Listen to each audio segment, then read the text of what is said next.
Feeling angry is as normal as feeling happy, sad, love, joy, or disgust. We all get angry, and that can be a good thing. It can give you energy and help you stand up for yourself and stop you from bottling it all up inside. But anger can also be a problem, both for you and the people around you. Only you will know if anger is a problem for you or not. Listen to the following questions and see if they apply to you. Do you often get angry and lose your temper? Does this happen weekly, daily, or more often? Does your temper cause problems at home or at work? Does your level of anger feel very, very strong? Does your anger last a long time?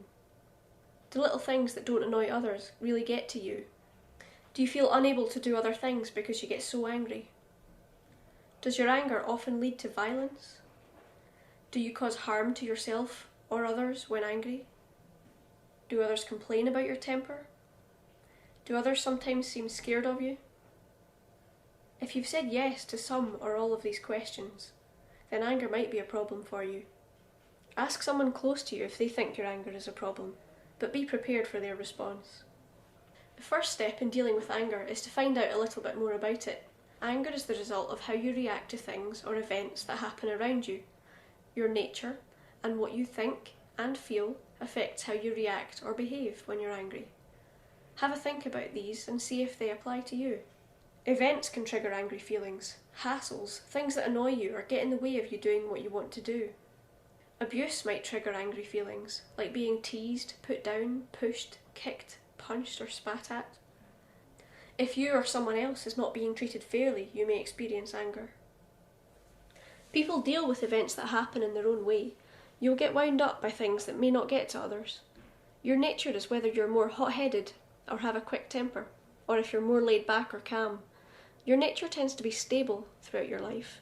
If you're hot-headed now, it's likely that you always have been. Although it's often hard to change your nature, with time and effort you can learn to do this. Your thoughts can affect whether or not you get angry.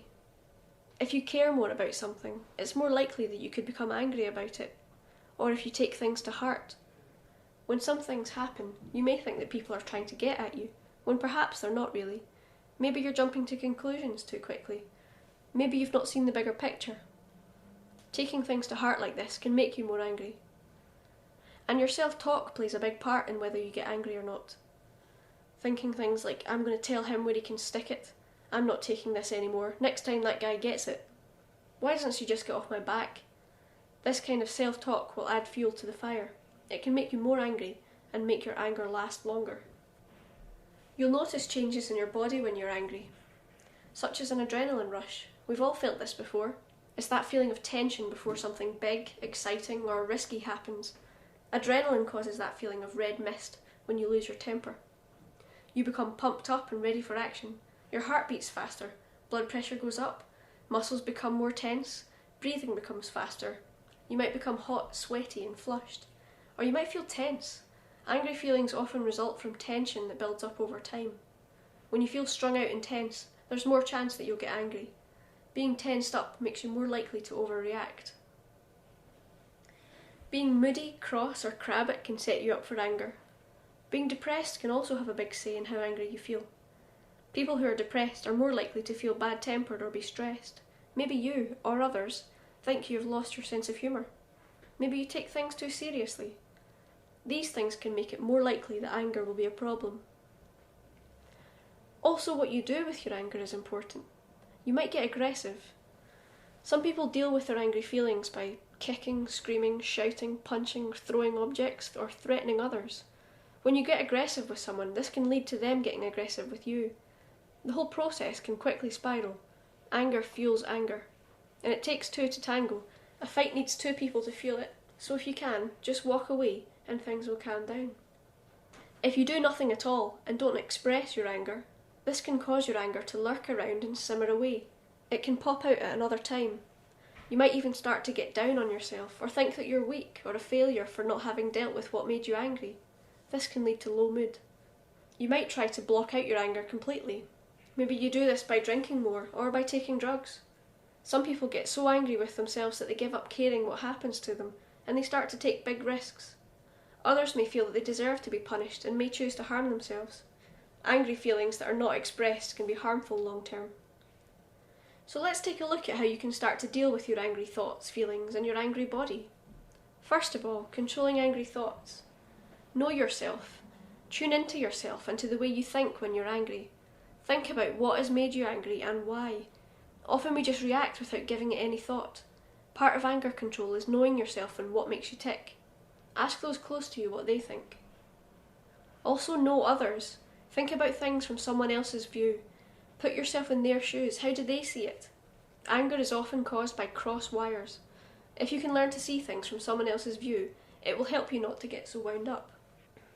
Anger can be caused by the way you view things. Try to see things from a new angle. Take a step back in yourself and look at things from a distance, as though you were on the outside. Is your view of things the right one? How do you know this is true? What would a friend think of the same event? Try to think about what there is to support your view of the event being the right one. Then try to think about what there is to support your friend's view. On balance, which is more likely to be true? Can you now see things from a new angle? Trying to see things from a new angle like this can take practice, but with time you'll get better at it and be able to not take things to heart so much. Changing your self-talk can help you control your anger better. Try to change the way you talk to yourself inside, before, during, and after you get angry. For example, before, you might want to think something like, I can handle this. I'm not going to take this to heart. I know how to control my anger. I'm not going to argue. I don't need to. It wouldn't do any good. Inside, I'm stronger. I can stay in control. Stay chilled. Just laugh off this crap. No point in getting upset. Then during a situation, try and think things like, keep the head, no use in getting mad, walk away, rise above this. Don't make too much out of this. He's got no self-control, I do. What's the point in fighting? Being angry will just get others angry too. I'm not going to get pushed around, but I'm not going nuts either. And then after, if there's been a bad outcome, forget it, it's over. Who cares? Did it mean that much anyway? It'll take me time to get better at handling stuff like that. Just don't beat yourself up about it. And then if there's a good outcome, think to yourself, I handled that one pretty well. It could have been a lot worse. I could have got a lot more angry there. It's better for me not to get so raging. The second step is to control your angry feelings and angry body. First of all, relax. It's not possible for you to be angry and relaxed at the same time. As we have seen, anger is linked with being tense. When you get angry, your body gets tense and wound up. That makes your heart beat faster. You breathe quicker, your blood pressure goes up and your muscles get tight. When you're uptight, it's easy for you to get angry. Little things seem like big things. Try to relax, stay chilled and in control of the tension that goes hand in hand with anger. See the How to Relax booklet or podcast on the glasgowsteps.com website for ideas on how to relax better. 2 reasons for learning how to relax. You reduce how tense you are when you've had a rough day. Relaxing can help you to settle your nerves. And also, you know you can control your feelings when you want to. Knowing how to take a deep breath and calm down can buy you a bit of extra time. You can think about what you're doing, and this can change things a lot. You also might want to use humour. Humour and anger do not fit. Laughter can be a great release. Anger can come from taking things too seriously. Using humour does not mean that life is a joke, but sometimes we all take things too seriously. Humour is about standing back from life's more serious side to look at the funny things. Think about the last time you had a good laugh. You may have felt good, really alive and at ease, and not angry at all. So how could you go about using your sense of humour? What things have made you laugh in the past? Go back over these things and think about them. Are there fun things you don't do anymore that you could start again? Are there old friends who you used to have a laugh with, who you could look up again now? Stepping back and having a laugh at things that really don't matter can be a big help. Other things that help some people to control their angry feelings are things like yoga or art. Channel your anger to create something. You could try painting or sculpting, or use music or writing to express anger. You could take up a sport. Try football, rugby, running, cycling, swimming, or a martial art. These things can help you channel your anger. The third step is to control the things you do when you're angry. Change aggression. Aggression causes harm and pushes others away. Anger control is about being calm and firm in solving problems. Aggression causes harm and pushes others away. Anger control is about being calm and firm in solving problems. Being able to let people know about your angry feelings is a key skill. The first part of anger control will help you slow down the whole process of getting angry. You can now think more about the best thing to do if you get angry. Ask yourself, if you do this, how will this help you? Will it do you any good? If so, how? What about the costs? Will doing this be bad for you at all? How? Practice makes perfect here. Practice makes perfect here. Practice trying to keep calm and in control when you're angry. Soon you'll be good at taking the best course of action for you, and not just steaming in. Don't avoid your anger. If you get angry and then do nothing, this can have a bad effect on you too. Over time you may start to get angry with yourself. This could lead to you feeling low and depressed. Try to express how you feel there and then. Be calm and direct when you do this, and don't shy away from being angry. You feel anger for a reason, and expressing how you feel and not bottling it up will help you to feel better in the long run. Use your common sense. Drugs, cigarettes, booze, caffeine, these are all short-term fixes. They may block things out for a time, but they make anger or stress worse long-term. When you have any of these in your system, you're also more likely to lose your temper. It'll help you to try and keep to only small levels of any of these things. Keep active, drink more water, and try and stick to a healthy diet. This can help your body cope with stress and make you less likely to get angry.